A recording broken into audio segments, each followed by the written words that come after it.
public with the latest update on the investigations into the drowning incident involving two members of the Ateneo Blue Eagles men's basketball team.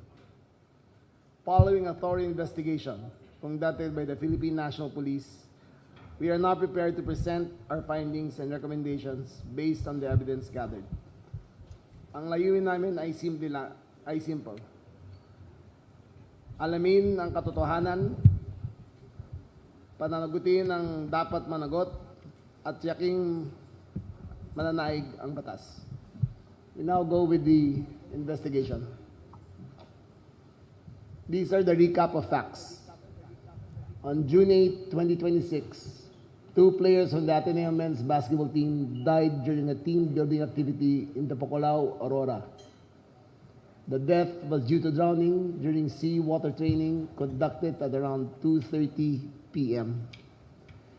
The sea water training was done during high tide when waves pulled the players further offshore. The said activity was organized and supervised by head coach Tab Baldwin. This is the Blue Eagle Band of Brothers or BBOB. Ito ay lagi niyang sinasabi ng mga players na slogan ng kanilang samahan. Hindi lang sila basketball team, kundi Blue Eagle Band of Brothers o BBOB. Sunod. Ito ay sinabi ni Coach Tab Baldwin sa dati niyang interview, and I quote, "It was built around the fact that it's very difficult for young men who are at the height of their playing prowess, all of whom had egos that are fed by loving parents, adoring girlfriends, adoring fans, victories along the way, and these egos needed to be broken down to the whole," unquote. Sinabi niya rin, and I quote, "The best way to do that is to break the man and reduce him to a state where he can't do things on his own and requires the assistance of others in order to accomplish something," unquote. What we seek to do is stretch the limits of these players, take them near their limit, unquote. Ayan po ang pag-iisip at samahan ng BBOB. Sunod. Hazing. Ang Anti-Hazing Act of 2018 ay revised na po yan sa dating batas. Ang dati pong iniisip natin, ang hazing ay initiations lamang. Ngunit dito, ang team building at training ay nag-crossover papunta sa hazing. Hindi po to, ang hazing po, iniulit ko po, ang hazing po ay hindi initiations lamang. Ang dating concept natin ay nagpapaddle, ang dating concept natin ay hinihiya, ang dating concept natin ay pinapahirapan. Ayon sa batas na revised ng 2018, hazing refers to any act that results in physical or psychological suffering, harm, or injury inflicted on a recruit, neophyte, applicant, or member. That applies to the basketball team. As a prerequisite for admission or requirement or continuing membership in an organization. Kasama dito ang forced calisthenics at saka exposure to weather or other brutal treatment, forced physical activity which is likely to adversely affect the physical and psychological health of such recruit. Next. Elements of hazing as according to the amended law. Number 1, physical or psychological suffering. Number 2, as a prerequisite for admission or requirement for continuing membership. Number 3, the physical or psychological activities include, but not limited to, paddling, whipping, beating, branding, forced calisthenics, and exposure to the weather. Next. Rene Clerk Batebona and Divine Nadiri died by drowning on June 8 during the conduct of a water resistance team building activity at Hermanos Leisure Farm and Agri Farm Leisure and Agri Farm in Barangay Lipit, Dipcalaw, Aurora. The victims are exposed to hazardous open sea environment characterized by rip currents, strong waves, and varying sea depths.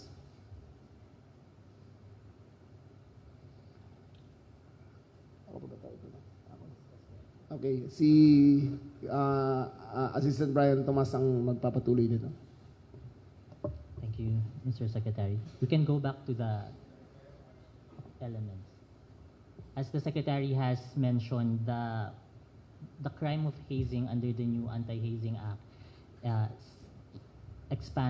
is expanded and covers not only the traditional way of initiation as we are aware of, but it covers also all other acts that inflict suffering and are done as a prerequisite or a requirement for admission or continuing membership into an organization. So we're also accustomed to fraternities conducting hazing, but under the law, any organization can be held responsible for this crime.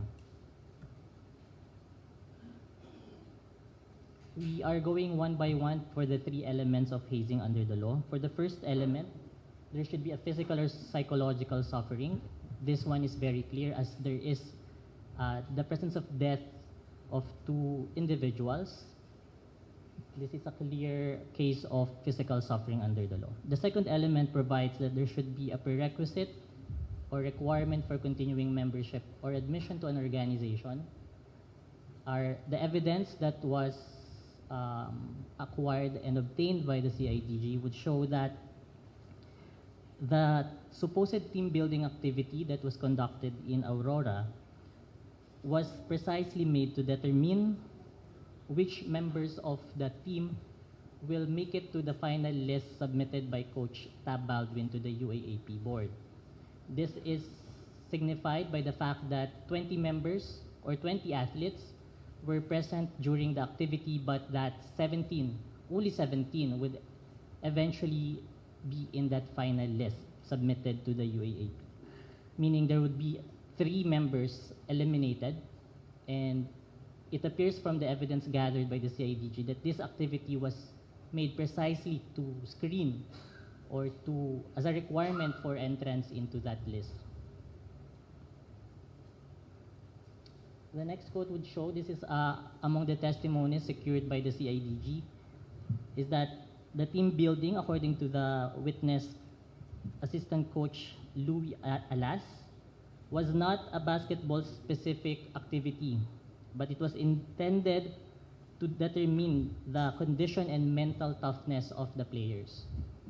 So these circumstances point to the fact that this supposed team building is really geared towards identifying which players will be fit for the final roster of UAAP players. Now for the third element, there should be a physical activity among the enumerated under the law. In this case, the CIDG found that the sea water-based activity constitutes hazing because there is an deliberate intent to cause suffering among the players. This is evident in the fact that Tab Baldwin, in his own testimony with the CIDG, admitted that they intentionally chose the dates June 7 to 12 to coincide with the low tide, meaning he is aware of the low tide and high tide information during the said dates. Although the admission is only for the low tide, as you can see from the photo on the left, any information about low tide necessarily includes information on high tide.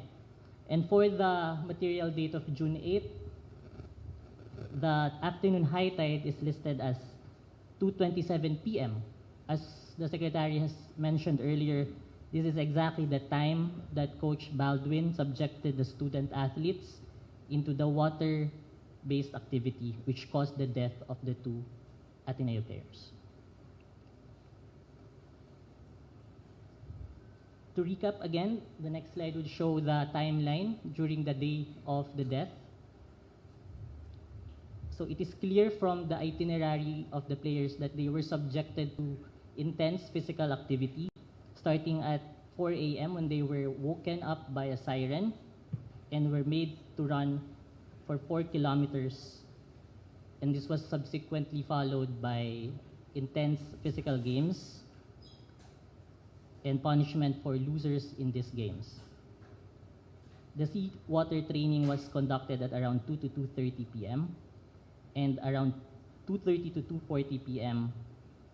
as strong waves pulled the players offshore. And after the head count, it was found that 2 of these players drowned and died. The next slide would show some excerpts from the testimonies of the players present, indicating that there was indeed physical suffering inflicted upon them, not only upon those who sadly passed away, but all those who were in attendance in that activity.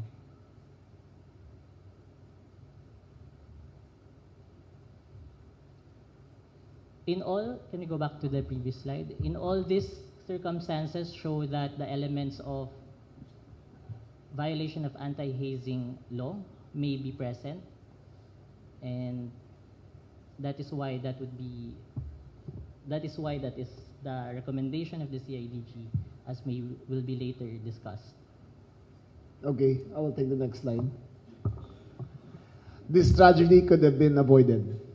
In 2016, during the same team building activity organized by Coach Dalta Baldwin in the exact same place, a similar incident involving Ateneo MBT players took place. Next slide.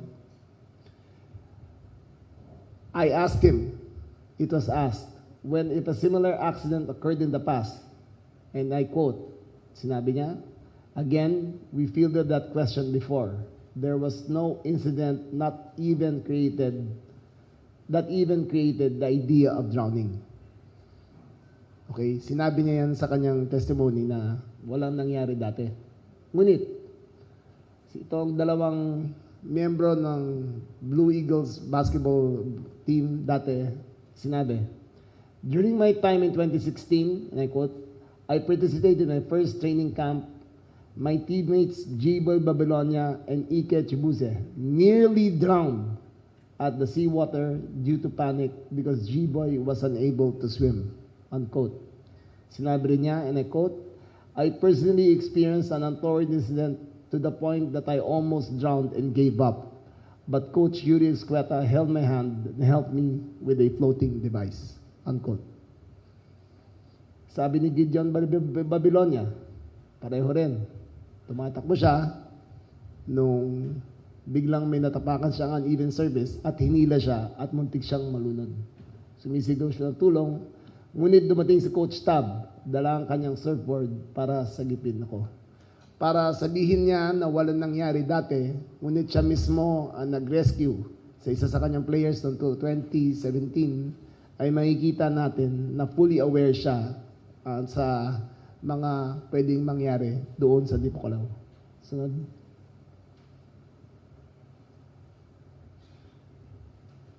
Recommendation. The PNP CIDG recommends the evaluation, case build-up, and preliminary investigation to the Department of Justice for violation of RA 11053 or the Anti-Hazing Act against the respondents who actually planned and participated in the hazing. Section 14 states that those who actually planned or participated in the hazing as a consequence of the hazing death results therefrom.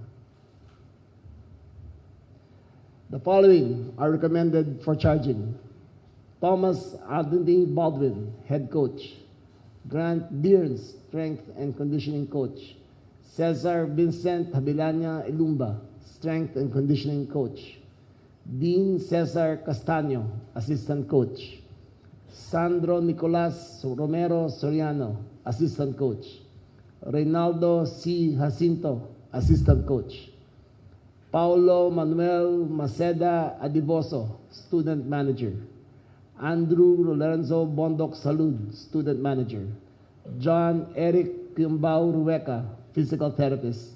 Aris Ramos Ponce, utility ball boy.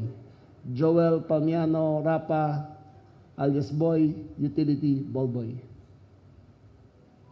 Mga kaibigan, hindi ito po tungkol sa training o hazing. Ito ay tungkol rin sa mga karapatan ng mga manlalaro. Ito rin po ay sana maging leksyon para sa lahat ng mga organisasyon na ang ganitong klaseng bagay ay hindi pwedeng dalhin sa magaanang paraan lamang. Hazing is not only initiations. Hazing can occur in any organization. Thank you very much. In order to have an orderly question and answer, let's remain at 2 questions each and follow-ups later. First, Leah Ilagan of UNTV. Morning, Sec. Sir, ibig sabihin, hindi nagkataon lang na parang dinala sila doon para sa team building, kundi nakaplano na pahirapan yung mga estudyante. Nakaplano na ang seawater training nila. Alam nila na pwedeng merong mangyari kasi tinanong niya ang mga players nila, sino ditong hindi marunong lumangoy? 5 ang nagsabi na hindi sila marunong. Nung nalaman niya na hindi marunong lumangoy, binigyan niya ng information kung paano mag-handle ng rip currents. So alam niya na hindi lumangoy, alam niya na hindi marunong lumangoy, pero tinuruan niya pa rin paano mag-handle ng rip current. So nakita namin na alam talaga niya. He was of full knowledge that this could possibly happen. Ang mahirap dito, paano mo tuturuan ang hindi marunong lumangoy na mag-handle ng rip current. Okay, next. Sir, nakita din po ba ng CIDG na yung mga sinasabi na may mga pabigat sa paa? Gel Marico? There was none, ma'am. So, sir, hindi totoo yung mga lumutang na impormasyon na nilagyan sila nung parang mga pabigat? No, that's not true. Karen De Guzman of ABS-CBN. Sec, may mga lumalabas po kasi na issue or question na kayo raw po kasi ay team manager ng UP basketball team. Paglilinaw lang po, bakit daw po kayo parang tila actively involved dito sa ganitong investigasyon knowing na ang dalawang koponan ay talagang striktong magkalaban? Number 1, hindi po ako team manager. Ang team manager po ay si Coach Bo Pirasol. Ako po ay isa sa mga alumni na tumutulong sa UP men's basketball team. Isa yan sa mga kinikaba